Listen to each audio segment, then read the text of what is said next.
Unë dikush më tregoj më herët që edhe gjesti ka bërë edhe gjest tjetër, duke i hudhë kryqin se mban Laerti. Jo, ka qenë një banor tjetër. Një banor tjetër, okej.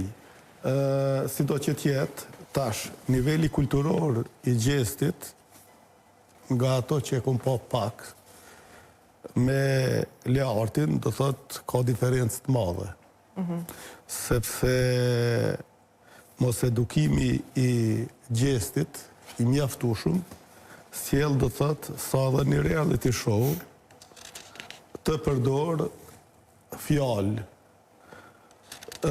fetare me qëllim të marrjes sa më shumë të klikimeve dhe vëmendjeve. Por nuk është vetëm kjo.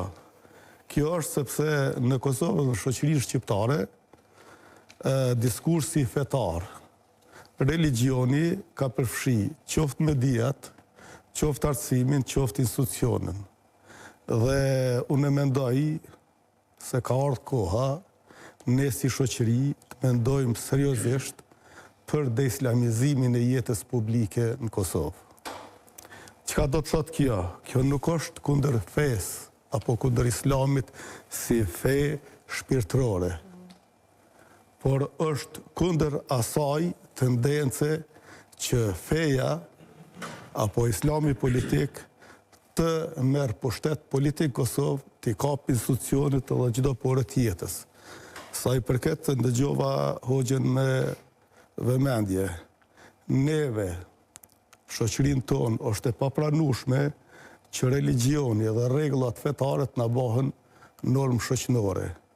Sepse shqiptarët prej rilindasve, kur është pavarësu Shqipëria, kur kemi liftu për pavarësi këtu, kur e kemi kriju shtetin, ne nuk kemi pa tendencë, apo nuk kemi dëshiru të krijojmë një shtet teokratik, kur do thot normat fetare na drejtojnë si shoqëri.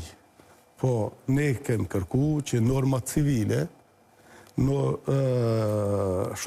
shoqëri civile, një shoqëri demokratike, dhe për këtë e kemë një kushtetut çfarë kemë. Një kushtetut ku ka liri fetare, por feja nuk bën, edhe është shkelje kushtetutës, kjo që po i mundësot fesë të futet në institucionet në jetën publike të vendit. Edhe herë po e përsëris, ka ardhur koha që Akademia Shkencave dhe Arteve të Kosovës, intelektualët e Kosovës, shoqëria civile, liderët politike dhe publik, zyrtarët institucional të jenë të vëmendshëm se çka është duke i ndodhur shoqënisë tonë. Sa më shpejt që ne të bëjmë të vëmendshëm dhe ta ndalëm këtë proces të degradimit, kur kërkohet çdo ditë që normat fetare, pa marrë parasysh cilës fe, të bëhen normë shoqërore, kjo komecenu të ardhmen e shtetit tonë. Ne kemi pa prej mas lufte militantizëm fetar, militantizëm religios.